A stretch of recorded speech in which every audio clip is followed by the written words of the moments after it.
Hello বন্ধুরা, সবাই কেমন আছেন? আশা করি সবাই ভালো আছেন। সবাইকে জানাই গুড মর্নিং। টুসু ফ্যামিলি ব্লগে আপনাদেরকে স্বাগতম। তো আজকে নিশ্চয়ই জানেন পঞ্চমী পুজো, ভ্যালেন্টাইন ডে তো একই দিনে পড়েছে। তাই আজকে একটু মনটা কি বলবো যেন উড়ু উড়ু করছে। তো ইচ্ছে করছে স্বামীকে নিয়ে আবার আগের মতো কোথাও ঘুরতে যাই, বেরোতে যাই। সেটা তো আর হবে না, এই দুটো রয়েছে তো এদেরকে ছেড়ে যাওয়া যাবে না। তখন ছিল না, হয় বাচ্চা কাচ্চা হয়নি, তখন একটা ব্যাপার আলাদা ছিল। এখানে ওখানে ঘুরতে গেছি, তো টাইমটা খুব ভালোই কাটিয়েছি। তো এখন কোথাও যাওয়া হয়ে উঠবে না। তো যাই হোক, আজকে সকল প্রেমিক প্রেমিকা ও কাপিলদেরকে অনেক অনেক শুভেচ্ছা ভ্যালেন্টাইন ডের। আর যারা অঞ্জলি দিচ্ছে তাদেরকেও। তো আজকের দিনটা যেন সবার আনন্দে ভালো ও সব কিছু শুভ হোক। তো আজকে আমার দিনটা কীরকম যাবে আমি জানি না। তো ছেলেটার হাতে করি, সেটারও একটা আনন্দ রয়েছে। তো আরও বছর ছেলেটা 5 বছরের হয়নি, তো সেই জন্য সে বছর তো দেওয়া হয়নি। এবছর 5 বছর 5 মাস হয়ে গেছে, তো সেই জন্য ছেলেটার হাতে খড়ি হবে। তো ছেলেটাকেও সকালবেলায় টেনে তুলে দিয়েছি, তুলে চা বিস্কুট খাইয়ে দিয়েছি। ওরা বাচ্চা, ওরা থাকতে পারবে না না খেয়ে। চা বিস্কুট খাইয়ে দিয়ে ছেলেটা বাথরুমে গেছিলো। বাথরুমে গিয়ে ওদের কাজ ছাড়া এবারে এখানে উনুনে বাকস পাতার জল চাপিয়ে দিয়েছি। ছেলে মেয়েকে স্নান করিয়ে মেয়েটাকে শাড়ি পরাবো, ছেলেটাকে পাঞ্জাবি পরাবো, পরিয়ে রেডি হয়ে যাব। তো আমিও রেডি হব। আমার তো এই বছর বিয়ের পর থেকে প্রথম 2-3 বছর বেশ ভালোই কেটেছে। প্রতিটা দিন যে স্পেশাল দিনগুলো হয়, তো কিস্টে, তারপরে চকলেট ডে, মোটামুটি যেই দিনগুলো তো ভালোই কেটেছে। তো এখন আর সেরকম ইন্টারেস্ট নেই বাচ্চা কাচ্চা, তারপরে সংসারের চাপ। তো একটা সংসারী মানুষের প্রতিটা দিন তো আর প্রতিটা স্পেশাল দিনগুলো তো আর স্পেশাল হয়ে ওঠে না। তো যাই হোক, আজকে ভ্যালেন্টাইন ডে, আজকের দিনটা কেমন যাই দেখা যাক। তো আমার স্বামীর মনে আছে কিনা তাও জানি না। তো যাই হোক, আজকে সবাইকে অনেক অনেক শুভেচ্ছা। আর ভিডিওটা না টেনে সম্পূর্ণ দেখবেন। আজকে আপনাদের সঙ্গে শেয়ার করব ছেলেটাকে কিভাবে হাতে খড়ি দেওয়া হবে। তো সেটার ভিডিও না টেনে সম্পূর্ণ দেখবেন, সাথে থাকবেন, পাশে থাকবেন। তো দেখতে থাকুন, অবশ্যই আমার সাথে চলুন। স্কুলে ছেলে মেয়েকে বাকস পাতার জল গরম করেছিলাম, সেটা দিয়ে স্নান করিয়ে দিলাম। তো মেয়েটা খুব ঠান্ডায় কাঁপছে, ওকে শাড়িটা পরাবো, সেটার আনন্দে খুব নাচছে। তো ওকে ব্লাউজটা তাড়াতাড়ি পরিয়ে দিয়ে ওকে এবারে শাড়িটা পরাবো। তো শাড়ি বলতে ওদের যেমন সেটিং করা শাড়ি হয়, তো সেটা তো আমার এগুলো ননদের মেয়ে, তাই সে ছোটোবেলায় পরেছিল। তো সে তো আর ছোটো নেই, সে বড়ো হয়েছে। সেই জন্য আমার ননদ এগুলো পাঠিয়ে দিয়েছে যে মেয়েটাকে পরাবে, আর ছেলেটার জন্য পাঞ্জাবি পাঠিয়ে দিয়েছে, তো ছেলেটাকে পরাবে। তো মেয়েটাকে পরানোর জন্য সেফটি পিন ব্যবহার করতে হলো, কারণ ব্লাউজটা তো সেটিং করতে হবে, না হলে খুলে যাবে। তো আমাদের যে টেলারিং মেশিনটা সেটাও খারাপ হয়ে গেছে, সেই জন্য যে সেটিং করে নেব সেটাও আর হচ্ছিল না। তো সেই জন্য যাই হোক, একটু চারিদিকে গুঁজে নেব, দড়িটা বেঁধে নিয়ে, আর যেখানে যেখানে ফিটিংসের মধ্যে আসবে না সেখানটায় সেফটি পিন দিয়ে আটকে দেবো। তো মেয়েটাকে ভালো করে দড়িটা বেঁধে একটু মোটামুটি মিডিয়াম টাইট করে নেব, তো যাতে ও কষ্ট না হয়, অসুবিধা না হয়। কারণ ও তো আর বলতে পারবে না যে এখানে আমার কষ্ট হচ্ছে, অসুবিধা হচ্ছে। তো চারিদিকে দেখছেন কতটা গুঁজে ফেলতে হচ্ছে। তো চারিদিকটা ভালো করে বাগিয়ে পরে নেব। আর অনেকগুলোই সেফটি পিন লাগবে দেখে মনে হচ্ছে, কারণ আঁচলটাও তো খুব বড়, সেই ভালো করে সেটিং করে পরাতে হবে যাতে কোনো দিকটায় না পায়ে জড়িয়ে পড়ে যায়। বাচ্চা তো হাঁটতে পারবে না, তার উপরে আমাকে বলেই দিয়েছে মা শাড়িটা আগে একবার পরিয়ে ট্রাই করেছিলাম, সেই জন্য ও আমাকে বলে দিয়েছে মা এটা পরিয়ে আমার কাপড়টা ধরে ধরে তুমি যাবে, আমি হাঁটবো।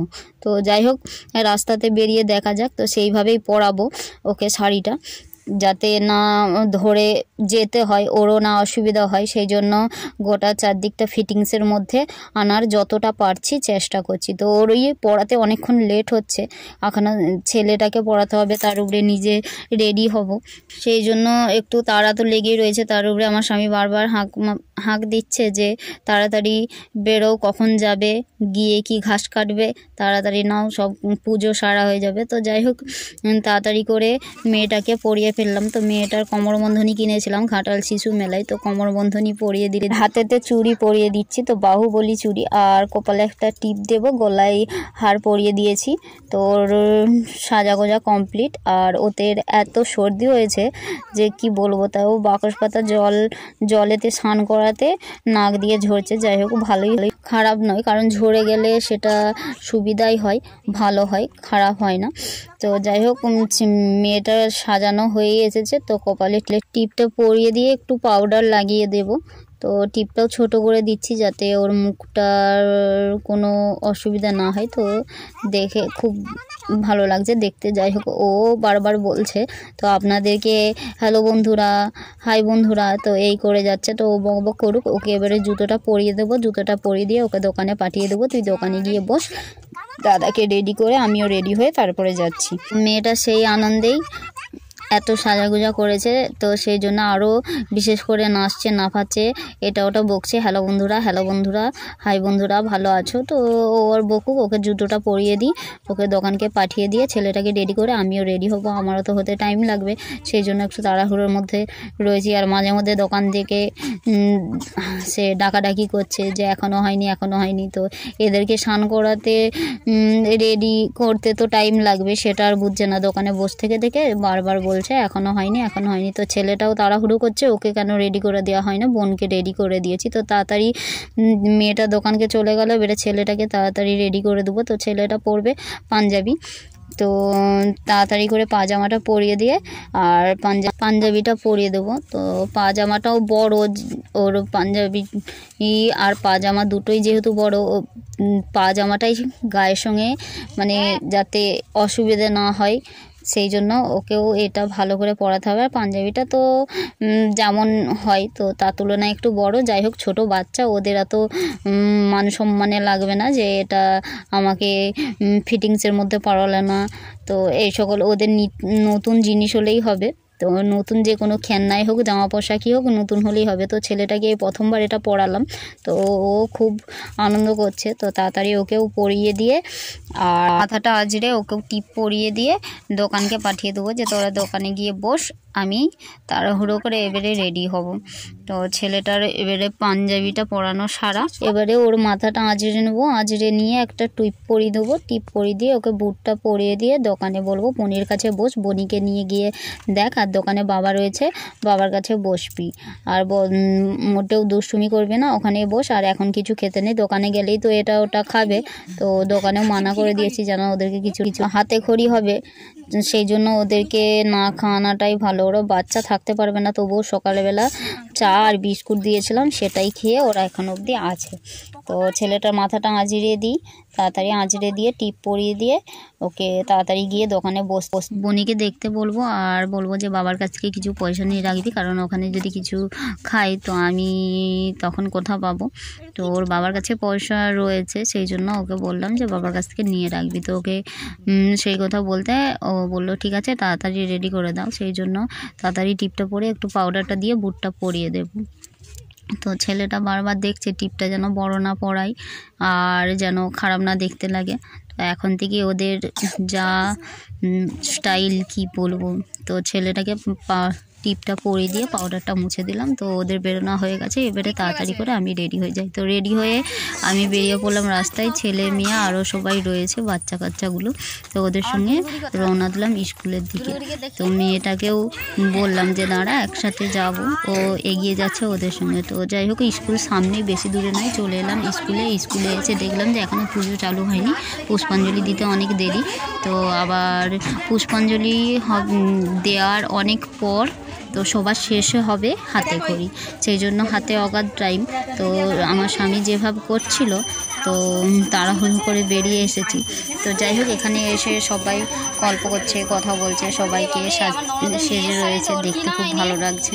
আরও একজন এসেছে আমার যা হয় পাড়ার, তো সেও এসেছে, সে আমার সামনে দাঁড়িয়ে কথা বলছে, গল্প করছে। তো তার সামনেই দাঁড়িয়ে রয়েছি। আরও সব এদের সঙ্গে সেন্টারে গিয়ে কথাবার্তা হয়, তো তারাও এসে গল্প করছে। আর ছেলে মেয়ে দাঁড়িয়ে রয়েছে, তাদের সঙ্গে কথা বলছে। তো ওরা দাঁড়িয়ে বলছে এটা আমার পি দিয়েছে, মা সাজিয়ে দিয়েছে, তো নানা রকম বকবক করছে।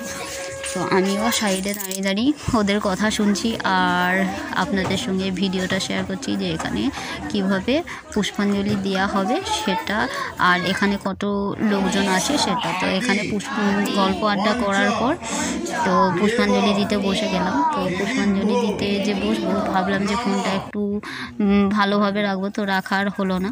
তো ঠাকুরমশাইটাকে খুব ভয় পায় আর কি।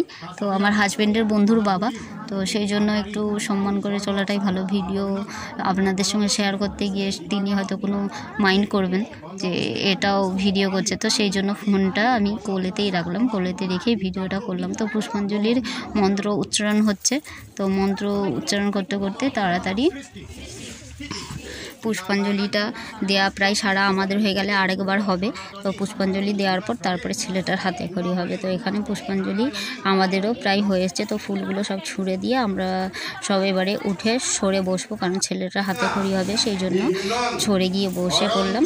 তো আরও এক দফা পুষ্পাঞ্জলি দেওয়া হচ্ছে। তো ছেলে মেয়েকে নিয়ে বসে বললাম, ছেলেটা এবারে খাবে, খিদে পেয়েছে, তো মা খিদে পেয়েছে এই কথা বলছে। তো ওদেরকে বললাম যে আর একটু দাঁড়া, হাতে খড়িটা হয়ে গেলে তারপরে যাবি। তো এই কথাই রয়েছে, এদের পুষ্পাঞ্জলি দেওয়া প্রায় সারা, এবারে হাতে খড়ি দিতে বসবে।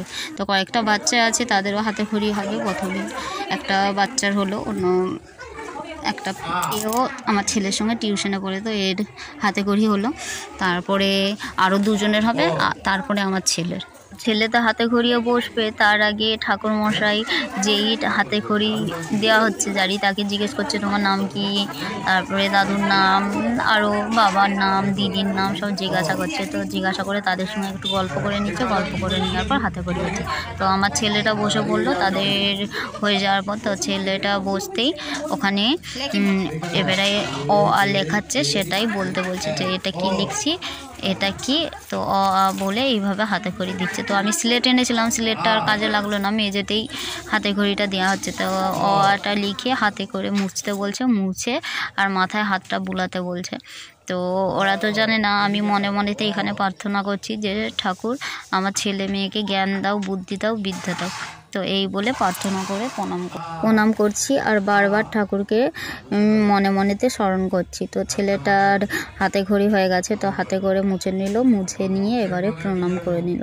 তো এবার ছেলেটাকে উঠে আসুক, উঠে আসলে প্রণামী তো দিতে বলবো, তো প্রণাম করতে বলবো। তো ছেলেটাকে বলছে যে তোর বাবাকে আমি খুব মেরেছি, তো সেই কথাটাই বলছে, কারণ তখন যাই হোক বন্ধুর বাবা পড়াশোনা নিয়ে মারতেই পারে, তো সেই জন্য সেই কথাটা বললো। তো সেখানে কাজ সারা হতেই চলে এলাম খাওয়ার কাছে। তো খাওয়ার কাছে এসে মেয়েটা খুব নাচানাচি করছে, খিদে পেয়েছে, এবারে খাবে, তো নাচানাচি করছে, ছেলেটাও ছুটা দৌড়া করছে। তো এক পোতে উঠে যেতেই আমরা বসে পড়লাম।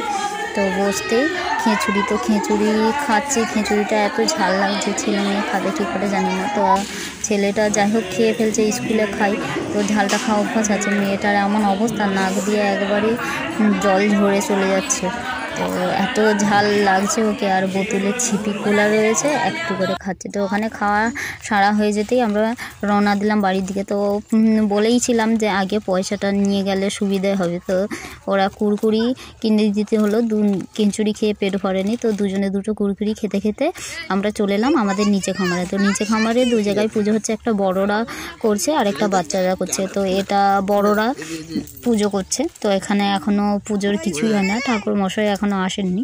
তো এখানে আসবে, ঠাকুর মশাই আসলে পুজো হবে। তো এখানে বাচ্চারা করছে, এখানে একটা জ্যাঠামশাই, তিনি যেরকমভাবে পারবেন গুরু মন্ত্র জপ করে এখানের বাচ্চাদের পুজোটা তিনি করবেন। তো এখানে বাচ্চাদের পুজোটা তিনি তাড়াতাড়ি করে দিচ্ছেন, কারণ বাচ্চারা না খেয়ে রয়েছে, তারাও তো আর বেশিক্ষণ থাকতে পারবে না। তো যেরকম পারছে এখানে ওরা জোগাড় করে পুজো করছে, তো হোম হবে। তো যাই হোক ওখান থেকে আমরা বেরিয়ে চলে এলাম, এসে ঘরে পৌঁছে গেলাম, ছেলে মেয়ের জামা কাপড় চেঞ্জ করে দিলাম। তো আজকে ছেলের হাতে খড়ি আর সরস্বতী পুজোর অঞ্জলি আপনাদের সঙ্গে শেয়ার করলাম। কেমন লাগলো অবশ্যই কমেন্ট করে বলবেন, আর নতুন হলে চ্যানেলটাকে সাবস্ক্রাইব করে অল বাটনটা ক্লিক করে দেবেন। তো টাটা।